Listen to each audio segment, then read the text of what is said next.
Hi friends, welcome to our channel. ఈ రోజు notification చాలా మంచి నోటిఫికేషన్. ఈ వీడియోని ఎక్కడ స్కిప్ చేయకుండా వీడియోని ఎండ్ వరకు చూడండి. అలాగే ఈ వీడియోకి మినిమం 50 లైక్స్ అయితే కోరుకోవడం జరుగుతుంది. కాబట్టి ప్రతి ఒక్కరు కూడా లైక్ చేయడం మాత్రం మర్చిపోద్దు. లైక్ చేయడం వల్ల నాకు ఎంతో బూస్ట్ అండ్ ఎంకరేజ్మెంట్ ఇచ్చినట్టుగా ఉంటుంది. సో ప్రతి ఒక్కరు కూడా అప్లై చేయడానికి ట్రై చేయండి. అలాగే వెళ్తూ మన ఛానల్ని సబ్స్క్రైబ్ చేసుకోవడం మాత్రం మర్చిపోవద్దు. మీరు నన్ను ఫాలో అవ్వాలనుకుంటే కింద డిస్క్రిప్షన్ బాక్స్లో WhatsApp, Telegram, Facebook, Instagram links అయితే ఇవ్వడం జరిగింది. డైరెక్ట్గా మీరు నాతో కాంటాక్ట్ అవ్వచ్చు. మీకున్న డౌట్స్ అన్ని కూడా క్లారిఫై చేసుకోవచ్చు. అలాగే ఇప్పుడు జాబ్ యొక్క ఫుల్ డీటెయిల్స్ మనం క్లియర్గా తెలుసుకున్నాం. ఎక్కడ స్కిప్ చేయకుండా వీడియోని ఎండ్ వరకు చూడండి. ఈ రోజు నోటిఫికేషన్ వచ్చేసరికి అటికా గ్లోబల్ కంపెనీ నుంచి ఈ యొక్క వేకెన్సీ అనేది రావడం జరిగింది. ఎగ్జిక్యూటివ్ అసిస్టెంట్ గా మీరైతే ఇక్కడ వర్క్ చేయాల్సి ఉంటుంది. ఈ యొక్క కంపెనీ పూణే, మహారాష్ట్ర, భారతదేశంలో ఉంటుందన్నమాట. ఒక వారం కిందటే ఈ యొక్క వేకెన్సీ అనేది తీయడం జరిగింది. 100 కంటే ఎక్కువ మంది దరఖాస్తుదారులు ఇప్పటి వరకు అప్లై చేసుకోవడం అనేది జరిగిందనమాట. అద్దెదారు ద్వారా ప్రమోట్ చేయబడింది అని చెప్పడం జరిగింది. ఈ యొక్క నోటిఫికేషన్ లింక్డ్ఇన్ ద్వారా మనకైతే రిలీజ్ చేయడం అనేది జరిగింది. రిమోట్ అనేసి ఇవ్వడం జరిగింది. మీరు ఇంటి దగ్గర ఉండే వర్క్ చేయొచ్చు అనమాట. అది కూడా పూర్తి సమయం అంటే ఫుల్ టైమ్ గా మీరైతే వర్క్ చేయొచ్చు. సులభంగా వర్తించు అనే దానిపైన క్లిక్ చేస్తే ఎలా అప్లై చేయాలో మీకు తెలుస్తుంది. సో ఎలా అప్లై చేయాలనేది కూడా నేను వీడియో ఎండ్ వరకు చూస్తే మీకే అర్థమవుతుంది. ఎలా అప్లై చేయాలనేది కూడా నేను క్లియర్ గా వివరించడం అనేది జరిగిందనమాట. సో దానికోసం మీరైతే వీడియోని ఎండ్ వరకు చూసే విధంగా అయితే ఉండాలన్నమాట. మీ ప్రొఫైల్ మరియు రెజ్యూమ్ని ఈ ఉద్యోగానికి ఎలా సరిపోతాయో చెక్ చేసుకోవచ్చు.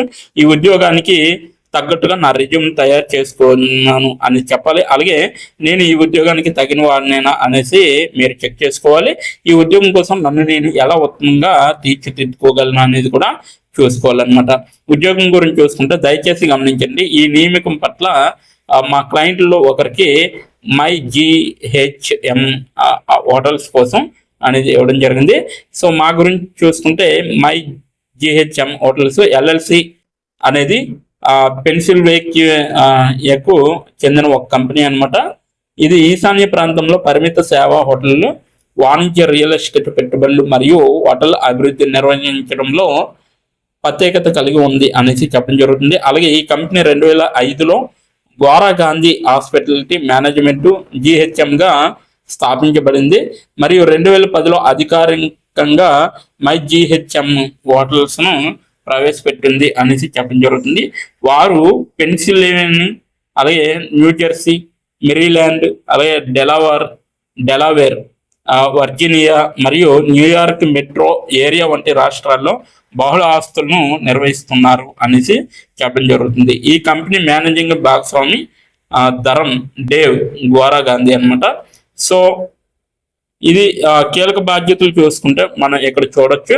అంతర్గత బాహ్య వాటాదారులకు ప్రాథమిక సంప్రదింపు కేంద్రంగా వ్యవహరించే విధంగా ఉంటుందన్నమాట. క్యాలెండర్లను నిర్వహించండి, సమావేశాలను షెడ్యూల్ చేయండి మరియు సమయ మండలాల్లో అపాయింట్మెంట్లను సమన్వయం చేసే విధంగా ఉండాలన్నమాట. అవసరమైన విధంగా నివేదికలను, ప్రెజెంటేషన్లు మరియు ప్రత్యుత్తరాలను సిద్ధం చేసే విధంగా ఉండాలి. గొప్పమైన సమాచారాన్ని సమగ్రత మరియు విచక్షణతో నిర్వహించే విధంగా ఉండాలన్నమాట. అవసరమైతే ప్రయాణ ఏర్పాట్లు మరియు లాజిస్టిక్లను సమన్వయం చేసే విధంగా ఉండాలి. అలాగే పనులు సకాలంలో పూర్తయ్యేలా చూసుకోవడానికి ప్రాజెక్ట్ ట్రాకింగ్ మరియు ఫాలోఅప్లకు సహాయం చేసే విధంగా ఉండాలి. సాధారణ పరిపాలన విధులను నిర్వహించే విధంగా ఉండాలి. అలాగే రోజువారీ కార్యాచరణ అవసరాలకు మద్దతు ఇచ్చే విధంగా కూడా చూసుకోవాలన్నమాట. అవసరాలు చూసుకుంటే ఎగ్జిక్యూటివ్ అసిస్టెంట్ గా లేదా ఇలాంటి అడ్మినిస్ట్రేటివ్ పాత్రలో కనీసం 4 సంవత్సరాల సంబంధిత అనుభవం అనేది ఉండాలి. అసాధారణమైన రాతపూర్వక మరియు మౌఖిక సంభాషణ నైపుణ్యాలు అనేవి ఉండాలి. బలమైన సంస్థాగత మరియు బహువిధి సామర్థ్యాలు అనేవి మీలో కలిగి ఉండాలి. అలాగే ఉన్నత స్థాయి విచక్షణ, వృత్తి నైపుణ్యం మరియు వివరాలకు శ్రద్ధ అనేది వహించాలన్నమాట. ఉత్పాదకత సాధనాల్లో నైపుణ్యం అనేది అవసరం. MS ఆఫీసు, అలాగే సూట్ అనమాట, Google work space, Zoom, slack మొదలైనవి మీకు వచ్చి ఉండాలి. స్వతంత్రంగా పనిచేయగలిగే సామర్థ్యం ఉండాలి మరియు సమర్థవంతంగా ప్రాధాన్యత ఇవ్వబడాలన్నమాట. IST అనమాట, మధ్యాహ్నం 2 గంటల నుంచి రాత్రి 11 గంటల వరకు కూడా ఈ యొక్క షిఫ్ట్ అనేది అందుబాటులో ఉంటుంది. మీరు ఆ విధంగా అయితే చేయొచ్చు అనమాట వర్క్. సో ఎలా అప్లై చేయాలనేది వీడియో ఎండ్ వరకు చూస్తే అర్థమవుతుంది. ఈ యొక్క నోటిఫికేషన్ లింక్ నేను కింద నా డిస్క్రిప్షన్ బాక్స్లో మీకైతే ప్రొవైడ్ చేయడం జరిగింది. అక్కడికి వెళ్ళి మీరు డైరెక్ట్గా అప్లై చేసుకోవచ్చు. ఇప్పుడు ఎలా అప్లై చేయాలో మనం క్లియర్గా తెలుసుకుందాం. ఇప్పుడు ఎలా అప్లై చేయాలో మనం తెలుసుకుందాం. డిస్క్రిప్షన్ బాక్స్లో ఇచ్చిన లింక్ మీరు ఓపెన్ చేయగానే మీకు ఈ విధంగా నోటిఫికేషన్ అనేది ఓపెన్ అవుతుంది. ఇక్కడ మీరు ఈజీ అప్లై పైన క్లిక్ చేస్తే మనకి నెక్స్ట్ పేజీ అనేది ఓపెన్ అవుతుంది. ఇక్కడ నెక్స్ట్ పేజీలో అప్లై టు అని ఉంది కదా, అక్కడ దాని పక్కన కంపెనీ నేమ్ అనేది రావడం జరుగుతుంది. ఏ కంపెనీకి అయితే అప్లై చేస్తున్నారో ఆ యొక్క కంపెనీ నేమ్ అనేది రావడం జరుగుతుంది. దాని తర్వాత మీరు మీ యొక్క ఈమెయిల్ ఐడితో లింక్డ్ఇన్లో లాగిన్ అయ్యి ఉండాలి. అలా అయి ఉంటే మీకు ఈమెయిల్ ఐడి కూడా కనబడుతుంది. ఫోన్ కంట్రీ కోడ్ అనేది కూడా కనబడుతుంది. అక్కడ మీ యొక్క ఫోన్ కంట్రీ కోడ్ని మీరు ఎంటర్ చేయాలి. మనది ఇండియా కాబట్టి +91 అని ఉంటుంది. మొబైల్ ఫోన్ నెంబర్ ఉంది కదా, అక్కడ కూడా మీ యొక్క పర్మనెంట్ మొబైల్ నెంబర్ అనేది ఇవ్వాలి. తర్వాత మీరు నెక్స్ట్ అనే ఆప్షన్ పైన క్లిక్ చేయాలి. నెక్స్ట్ పేజీకి తీసుకువెళ్తుంది. ఇక్కడ మీరు మీ యొక్క రెజ్యూమ్ అనేది అప్లోడ్ చేయాలి. డాక్యుమెంట్లో కానీ పీడిఎఫ్లో కానీ రెజ్యూమ్ని అప్లోడ్ చేయాలి. మినిమం రెజ్యూమ్ అనేది 2 MBలో ఉండాలి. అప్లోడ్ చేశాక నెక్స్ట్ అనే ఆప్షన్ పైన క్లిక్ చేయాలి. మనల్ని జాబ్కి కావలసిన కొన్ని క్వశ్చన్స్ అడగడం జరుగుతుంది. అవి ఏమిటంటే, ఇప్పుడు చూడండి, మీరు how many years of work experience అని అడుగుతుంది. ఎక్స్పీరియన్స్ లేకపోతే నో ఎక్స్పీరియన్స్ అనేది మీరు మెన్షన్ చేయాలి. ఎస్ ఆర్ నో అనేది. అది కూడా ఎటువంటి ఎక్స్పీరియన్స్ అవసరం లేదు అని అప్లికేషన్లో మెన్షన్ చేస్తే అప్పుడు మీరు నో ఎక్స్పీరియన్స్ అని టైప్ చేయాలి.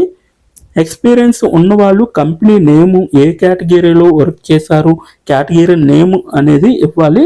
కంపెనీలో ఎప్పుడైతే జాయిన్ అయ్యారో స్టార్ట్ డేట్ అనేది ఇవ్వాలి. మీరు ఎప్పుడు మానివేశారో అంటే ఆ కంపెనీ నుంచి మీరు ఎప్పుడు లీవ్ అయ్యారో ఎండ్ డేట్ కూడా మీరు ఇవ్వాలి. CTC total package of year అంటే మీకు పర్ ఇయర్కి ఎంత ప్యాకేజ్ వచ్చిందనేది కూడా మీరు మెన్షన్ చేయాలి. ఎక్స్పీరియన్స్ లేని వాళ్ళు కంపెనీ నేము, starting date, end date, CTC ఇవేమీ ఇవ్వక్కర్లేదన్నమాట. నెక్స్ట్ వన్ చూసుకుంటే what is your level of proficiency in English అంటే మీకు ఇంగ్లీష్లో ఎంత ప్రావీణ్యం ఉందో వీళ్ళైతే అడగడం జరుగుతుంది. ఎక్సలెంట్ అయితే ఎక్సలెంట్, గుడ్ అయితే గుడ్, యావరేజ్ అయితే యావరేజ్, బిలో యావరేజ్ అయితే బిలో యావరేజ్, ఇలా ఇచ్చిన పాయింట్స్లో ఏ ఒకే ఆప్షన్ని మీరు సెలెక్ట్ చేసుకొని మీరైతే అక్కడ మెన్షన్ చేయాలి. నెక్స్ట్ పాయింట్ చూసుకుంటే హౌ మచ్ శాలరీ ఎక్స్పెక్టేషన్స్, ఈ కంపెనీ నుంచి మీకు ఎంత శాలరీ కావాలనేది అడగడం జరుగుతుంది. అది కూడా మీరు మెన్షన్ చేయొచ్చు. నెక్స్ట్ పాయింట్ చూసుకుంటే how did you see this job అంటే మీరు ఈ జాబ్ని ఎక్కడి నుంచి చూసారో అని అడగడం జరిగింది. సో మీరు యూట్యూబ్ అయితే యూట్యూబ్, ఫేస్బుక్ అయితే ఫేస్బుక్, ఇన్స్టాగ్రామ్ అయితే ఇన్స్టాగ్రామ్, లింక్డ్ఇన్ అయితే లింక్డ్ఇన్, నౌకరీ అయితే నౌకరీ. సో ఈ 4 అంటే ఈ 5 రకాలలో మీరు ఎక్కడి నుంచి అయితే ఈ యొక్క జాబ్ పోస్టింగ్ని చూసారో సో అది మీరు మెన్షన్ చేయాలి. నెక్స్ట్ వన్ వచ్చేసరికి మీకు బ్రీఫ్ యువర్ సెల్ఫ్ ఇంట్రడక్షన్ అని ఉంటుంది. అక్కడ మీరు ఒక 5 or 10 లైన్స్ మీకోసం మీరు రాస్తే సరిపోతుందన్నమాట. ఫైనల్గా మీరు సబ్మిట్ యువర్ అప్లికేషన్ ఆప్షన్ పైన క్లిక్ చేస్తే మీ అప్లికేషన్ అనేది కంపెనీ వాళ్ళకి చేరుతుంది. మీ రెజ్యూమ్ని చూసి అలాగే మీ స్కిల్స్ని చూసి మీ డీటెయిల్స్ అన్నీ చూసి డైరెక్ట్గా మిమ్మల్ని కాంటాక్ట్ అవ్వడం అనేది జరుగుతుంది. లేదా మీరిచ్చిన ఈమెయిల్కి ఇంటర్వ్యూ మెయిల్ పంపడం జరుగుతుందన్నమాట. అలాగే మీరు ఎప్పటికప్పుడు మీ యొక్క ఈమెయిల్ని చెక్ చేసుకోవాలి. సో ఇదన్నమాట మొత్తం అప్లై చేయవలసిన ప్రాసెస్. నోటిఫికేషన్ పూర్తి డీటెయిల్స్ చూస్తారు కదా, ఇంకెందుకు ఆలస్యం, వెంటనే అప్లై చేసుకోండి. ప్రతి ఒక్కరు కూడా ఈ నోటిఫికేషన్కి అప్లై చేసుకుంటారని కోరుకుంటున్నాను. ఇప్పటి వరకు ఈ వీడియోని చూసిన ప్రతి ఒక్కరికి చాలా థ్యాంక్స్ ఫర్ వాచింగ్.